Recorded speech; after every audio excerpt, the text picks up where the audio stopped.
आज के लेक्चर में हमने ये देखना है कि हमारे पास मशीन लर्निंग क्या है, मशीन लर्निंग और डीप लर्निंग के अंदर डिफरेंस क्या है, और फीचर्स एक्सट्रैक्शंस बेसिकली क्या है। इस तरह के डिफरेंट क्वेश्चंस हम उनको स्टडी करेंगे। मशीन लर्निंग एक्चुअली एक आर्टिफिशियल इंटेलिजेंस की ही एक टाइप है, जिसमें हम अपने डिफरेंट एल्गोरिथम्स जो है वो डेवलप करते हैं और उनको फिर ट्रेन करते हैं और फिर कोई भी टेस्ट डेटा है उसको अप्लाई करते हैं और चेक करते हैं कि वो किस क्लास में बिलोंग करता है। इसमें हम क्लासिफिकेशन प्रॉब्लम्स भी परफॉर्म करते हैं, प्रिडिक्शंस के प्रॉब्लम्स हैं, और उसके बाद रिग्रेशंस के प्रॉब्लम्स हैं। ये सारे के सारे इसके अंदर टाइप्स आती हैं। हम मशीन लर्निंग को समझने से पहले हम ये देखते हैं कि हमारे पास एक एग्जांपल है।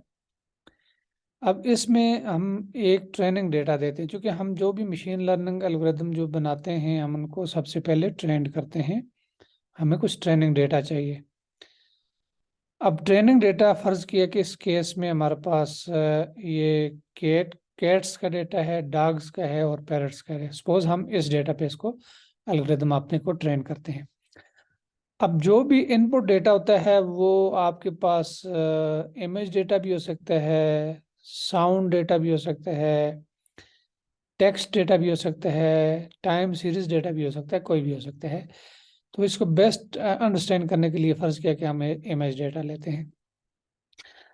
अब हम जब ट्रेनिंग डेटा लेते हैं तो हमारे पास ये मुख्तलिफ किस्म की कैटेगरीज हैं या क्लासेस हैं।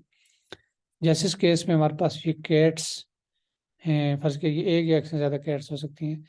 तो अब कैट जो है उसकी अपनी प्रॉपर्टीज़ हैं, उसकी अपनी करेक्टरिस्टिक्स हैं, उसके अपने फीचर्स हैं, तो उसके अपने एट्रीब्यूट्स हैं, ओरिएंटेशंस है, ये सब कुछ चीज़ें हैं। इसी तरीके से डॉग्स, उनकी अपनी करेक्टरिस्टिक्स हैं, पैरट्स है, उसकी अपनी करेक्टरिस्टिक्स हैं। तो जब हम अपना इनपुट डेटा लेंगे और उसकी बेस पे हम अपने मॉडल को ट्रेन करेंगे, तो हम इनकी करेक्टरिस्टिक्स कुछ है वो कैलकुलेट कर लेंगे। वो करेक्टरिस्टिक्स हम अपने मॉडल को देंगे। अब जब हमारे पास ये जो ट्रेनिंग डेटा, तो सबसे पहला काम ये होता है कि मशीन लर्निंग में हम उसके फीचर्स कैलकुलेट करते हैं। जैसे इस केस में कैट है तो कैट के ये कुछ पॉइंट्स आए हुए हैं, तो यानी ये उसके पॉइंट्स या उसके फीचर्स हैं जो उसको डिस्टिंग्विश करते हैं फ्रॉम द डॉग। इस तरीके से डॉग है तो ये उसके फीचर्स हैं, यानी ये मुख्तलिफ शेप बेस्ड फीचर्स हो सकते हैं, ये ज्योमेट्रिक फीचर्स हो सकते हैं, ये कुछ टाइम सीरीज फीचर्स हो सकते हैं, स्टेटिस्टिकल फीचर्स हो सकते हैं, इन मेनी अदर्स। तो मुख्तसर ये है कि हमारे पास ये जो भी इनपुट इमेज लेते हैं हम इसके डिफरेंट फीचर्स कैलकुलेट करते हैं। ये फीचर्स लेने के बाद हम इन फीचर्स को इनपुट करते हैं अपने मशीन लर्निंग मॉडल को। उसके बाद हम क्या करते हैं कि जब हमारा मॉडल ट्रेन हो जाता है तो हम उसको क्या देते हैं, एक टेस्ट डेटा देते हैं। अब फर्ज किया कि इस केस में हमने टेस्ट डेटा दिया कैट्स का। अब ये जो कैट है इसके अगेन फीचर्स कैलकुलेट होंगे और वो फीचर्स कंपेयर होंगे हमारे मॉडल्स में कि वो किससे मैच हो रहे हैं, तो उसके मुताबिक वो बता देगा कि ये फलां क्लास से मैच होते हैं। इस तरीके से हमारा ये ऑब्जेक्ट रिकॉग्नाइज हो जाएगा। अब अगेन मशीन लर्निंग में हमारे पास तीन क्लासेस होती हैं, एक सुपरवाइज्ड होती है, अनसुपरवाइज्ड और रीइंफोर्समेंट। सुपरवाइज्ड में ये होता है कि हम फाइनल उसकी क्लास भी बना देते हैं, यानी जब हम अपना इनपुट डेटा लेंगे उसके आखिर में एक हम क्लास बता देंगे। फर्ज किया कि इस केस में हमारे पास कैट्स, डॉग्स एंड पैट्स, यानी वो क्लास हो जाएगी। और फाइनल यानी वो हमारा जो टेस्ट डेटा है वो क्लास से मैच होगा कि किस क्लास के यानी करीब उसकी करेक्टरिस्टिक्स हैं तो वो उससे मैच हो जाएगा। इसके बाद एक और एग्जांपल है, फर्ज किया कि हम ये ट्यूमर डिटेक्शन है, तो मसलन हमने ब्रेन ट्यूमर है, इसकी सीटी इमेज है, हमारा इमेजेस लेंगे।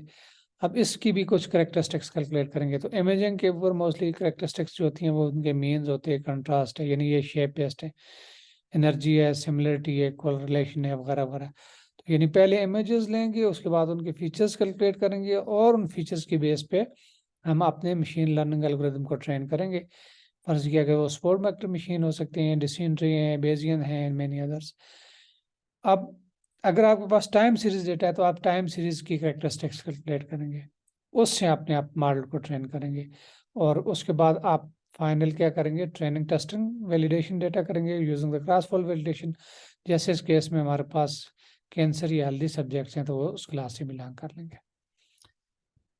अच्छा, अब ओवरऑल अगर हम देखें तो हमारे पास डीप लर्निंग जो है ये एक मशीन लर्निंग का सबसेट है। मशीन लर्निंग जो है अगेन आर्टिफिशियल इंटेलिजेंस के अंदर आती है। और डीप लर्निंग में ये होता है कि हम यानी डिफरेंट कंप्यूटेशंस परफॉर्म करते हैं न्यूरॉन्स पे, जो कि basic building block units of the होते हैं of the computations.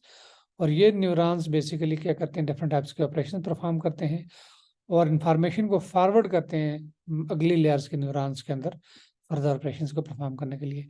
Deep learning में ये होता है कि हमारे पास डिफरेंट लेयर्स होती हैं और जो कि comprised of different groups of neurons होती हैं और जिनके ऊपर डिफरेंट टाइप्स की कंप्यूटेशंस होती है। और फिर हम एक लेयर के अंदर जो भी ऑपरेशंस परफॉर्म होंगे उसको फॉरवर्ड करेंगे अगली लेयर में एंड सो ऑन। इस तरीके से ये सिलसिला जारी रहेगा और फाइनल हमारे पास जो आउटपुट लेयर होगी उसके ऊपर हम फिर उसको यूटिलाइज करते हैं for the purpose of classification.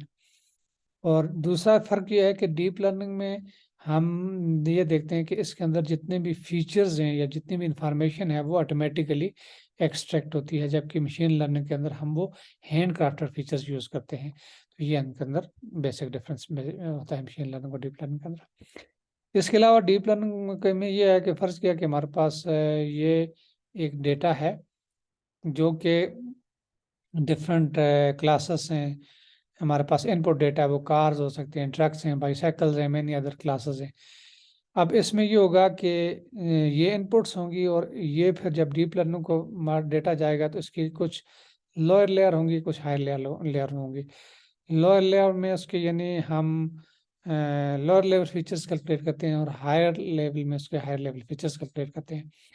और फाइनल हम जब उसकी क्लास में देखेंगे, फर्ज किया कि हम टेस्ट करते हैं कार पे, कार अब जिससे मैच करेगी, यानी फर्ज किया कि वो इन फीचर्स में किसके साथ मैच कर रही है, वो बता देगा कि ये इतने परसेंटेज से मैच करती है। फर्ज किया truck is similar to car but not exactly all the properties like the car. तो इसमें फर्ज किया ये 3% मैच करता है। इसी तरीके से बाईसाइकिल 2% है, मेनी अदर एग्जाम्पल्स हैं। तो इस तरीके से वो कंपेयर होगा।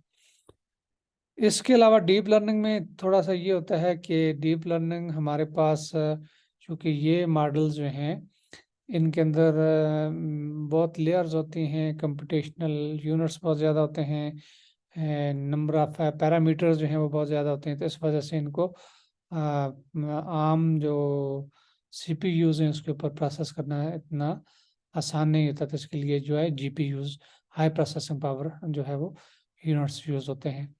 तो ये एक इसका बेसिकली ड्रॉबैक है। इसके अलावा डीप लर्निंग में ये होता है, ये जो कन्वोल्यूशनल न्यूरल नेटवर्क्स होते हैं, यानी ये क्या होता है, चेन मॉडल और द डीप लर्निंग होता है।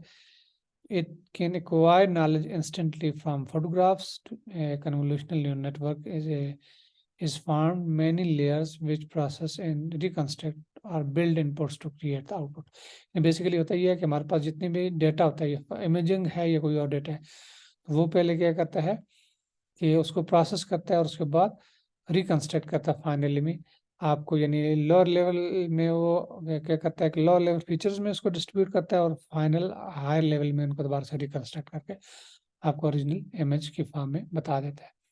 तो ये बेसिक इसका पर्पस होता है। अब कन्वोल्यूशनल न्यूरल नेटवर्क्स में नॉर्मल ये होता है कि हमारे पास 3 तरह की मेन लेयर्स होती हैं। कन्वोल्यूशनल लेयर्स होती हैं, पूलिंग लेयर्स होती हैं और फुल्ली कनेक्टेड लेयर होती हैं। कन्वोल्यूशनल लेयर ये होती है कि जिनके अंदर ये बेसिक ऑपरेशन परफॉर्म हो रहे होते हैं, जैसे ये कन्वोल्यूशनल लेयर है, ये कन्वोल्यूशनल लेयर है, इस तरह ये है। हर कन्वोल्यूशनल 2 लेयर्स के अंदर एक पूलिंग लेयर होती है। और पूलिंग लेयर बेसिकली क्या होती है कि वो फिल्टर होता है। यानी आप ये देखें कि जैसे फर्स्ट कन्वोल्यूशनल लेयर है, इसमें 24/24 की इमेज है और सेकंड हम पूलिंग लेयर अप्लाई करेंगे। अब ये 10 का फिल्टर अप्लाई किया हुआ तो ये मजीद 12/12 होगी। फिर अगेन आगे आगे आगे आपके पास ये 8/8 कन्वोल्यूशनल आ गया। उसके बाद फिर पूलिंग लेयर आपके पास 4/4 आ गया। तो पूलिंग लेयर बेसिकली हम ये करते हैं कि एक फ़िल्टर अप्लाई करते हैं और वो फ़िल्टर में ये करता है कि फ़र्ज़ किया कि अगर आपके पास 4/4 का मैट्रिक्स है तो आप उसमें से फर्ज किया कि जो मैक्स पूलिंग या मिन पूलिंग लेते हैं, यानी आपके पास फर्ज किया 8 3 2 5 है, आप उसमें से मैक्सिमम वैल्यू 8 है, तो आप यानी उस पूरे मैट्रिक्स को में से 8 ले लेंगे वैल्यू। इस तरीके से वो जो उस अगली पूलिंग लेयर में जाएगा वो उसको मज़ीद क्या कर देता है, श्रिंक कर देता है। अब इसकी एग्जांपल ये है कि फ़र्ज़ किया हमारे पास कोई इमेज है 5, फ़र्ज़ किया है ये 28x28 इनपुट इमेज है, या आपके पास कोई डेटा हो सकता है, वो भी अगर नंबर्स हैं तो उसको 1 कन्वोल्यूशनल न्यूरल नेटवर्क्स को यूज़ करेंगे हम। इमेजिंग का है, इमेज के अंदर हम क्या करते हैं कि वो 2 डायमेंशनल भी हो सकता है और कलर इमेज 3 डायमेंशनल भी हो सकता है। ये इनपुट जब आएगी तो सबसे पहले हमने यही कहा है कि जो हमारी लोअर लेवल लेयर्स होती हैं उनके अंदर हम क्या करते हैं, उसकी लोअर लेवल फीचर्स जो है वो कैलकुलेट करते हैं, जो उसके एजेस हैं, कार्नर्स हैं वगैरह वगैरह इस किस्म की प्रॉपर्टीज हम लेते हैं। उसके बाद हम पूलिंग लेयर यानी उसको मजीद फिल्टर अप्लाई करते हैं, फिर उसकी अगली कन्वोल्यूशन लेयर आती है, फिर और फिल्टर अप्लाई करते हैं एंड सो ऑन। इस तरीके से हमारे पास एक फुली कनेक्टेड लेयर बन जाती है। और फुली कनेक्टेड लेयर में ये होता है कि हमारे पास वो तमाम के तमाम फीचर्स उसके आ जाते हैं। उसके बाद ये होता है कि हम ये जो कन्वोल्यूशनल न्यूरल नेटवर्क्स हैं ये प्री ट्रेंड होते हैं, यानी कुछ बिल्टन मॉडल्स जैसे इमेज नेट उन पे ट्रेंड होते हैं जो कि 100 एंड थाउजेंड्स ऑफ क्लासेस पे कंप्राइज्ड करते हैं। हम उसमें से कुछ लेयर्स को फ्रीज कर देते हैं और हम अपने क्लास के मुताबिक उनको क्या कर देते हैं, लास्ट लेयर को चेंज कर देते हैं और उसके बाद हमें अपनी फाइनल आउटकम मिलती है। अब फ़र्ज़ किया कि इसकी एग्जांपल ये है कि फ़र्ज़ किया कि हमारे पास ये इनपुट डेटा है, ये कार्स हैं, ट्रक्स हैं, वैन्स हैं, व्हीकल्स हैं वगैरह वगैरह। अब इसमें ये होता है कि हमने ये कहा कि लोअर लेवल में हमारे पास जो है लोअर लेवल फीचर्स कैलकुलेट होते हैं और अपर लेवल में हमारे पास क्या है कि हाई लेवल फीचर्स जो है वो कैलकुलेट होते हैं। अब ये पहली कन्वोल्यूशन लेयर हो गई, इसके ऊपर कुछ यानी जैसे लू रेक्टिफाइड लीनियर यूनिट जो एक्टिवेशन फंक्शन अप्लाई किया हुआ है। उसके बाद ये पूलिंग लेयर है, फिर उसके बाद फिर कन्वोल्यूशन है, पूलिंग है एंड सो ऑन। उसके बाद हमारे पास आखिरी जो है वो फुली कनेक्टेड लेयर होगी और उसके बाद हमारे पास सॉफ्ट मैक्स होगी। अब सॉफ्ट मैक्स में ये होगा कि हम रिप्लेस कर देंगे अपनी क्लासेस से। फर्स्ट की हमारे प्रॉब्लम में 2 क्लासेस हैं, 3 हैं, तो हम उसके मुताबिक उसको रिप्लेस कर देंगे। तो ये ओवरऑल इसका फंक्शनैलिटी है। और ट्रांसफर लर्निंग इसके अंदर एक एग्जांपल है कि हम एक तो ये तरीकाकार है कि हम अपने मॉडल्स को फ्रॉम स्क्रैच ट्रेन करें, उसके लिए हम बहुत सारा इनपुट डेटा चाहिए होता है, जबकि हम क्या करते हैं कि कुछ प्री ट्रेंड मॉडल यूज़ करते हैं और प्री ट्रेंड मॉडल में हमारे पास गूगल नेट है, CNN direct convolutional neural network है, एलेक्स नेट है, रेस्ट नेट है एंड मेनी अदर नेटवर्क्स हैं।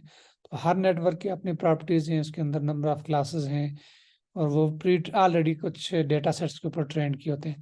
तो हम क्या करते हैं कि हमारा जो डेटा है हम उसको एज इनपुट देते हैं और हम ट्रांसफर लर्निंग अप्लाई करके हम अपने मॉडल को ट्रेन करते हैं और फिर उसकी आखिरी लेयर जो है उनको चेंज कर देते हैं अपने प्रॉब्लम के मुताबिक। इस तरीके से वो हमारे पास जो है वो चल जाता है।